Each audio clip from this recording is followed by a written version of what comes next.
Alright, shoutout kay ma'am. Ayan, ito po yung 200 na padala nyo. Ayan o.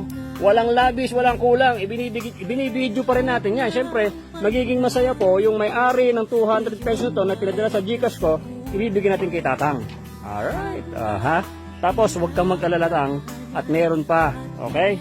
So ma'am, tiga Iloilo, shoutout po sa mga tiga Iloilo. Ito yung padala mo na 200 pesos kay Tatang Bernie.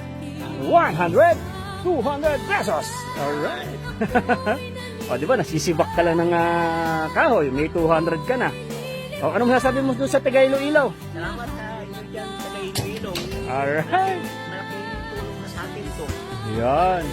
Dahil hindi ko nakatulog kayo. Pahinga muna. O, pahinga muna. Ay, saka may bigas ka pa naman eh. Huwag ka muna mag-alala. Malaking tulong ito eh. Oo. Kaya, salamat. Ay, ano masasabi mo ron? Dinasbas ako dun sa 1,000 binigay ko sa'yo nun. Eh, di ba napakalaking tulong nun? Tatawanan ako ay. Bakit daw 1,000 lang binigay ko? Eh, hinati-hati ko lang naman. Oh. Para iba matulungan din. Di ba? Hindi naman na hindi man ako sikat, hindi man ako mayaman. Saka, bigay ng mga sponsor ng mga tiga OFW sa 5 continent group sa Cyprus, bigay sa akin yung Tang pero pinamimigay ko. O, di ba? Binigay sa akin pero pinamimigay ko pa.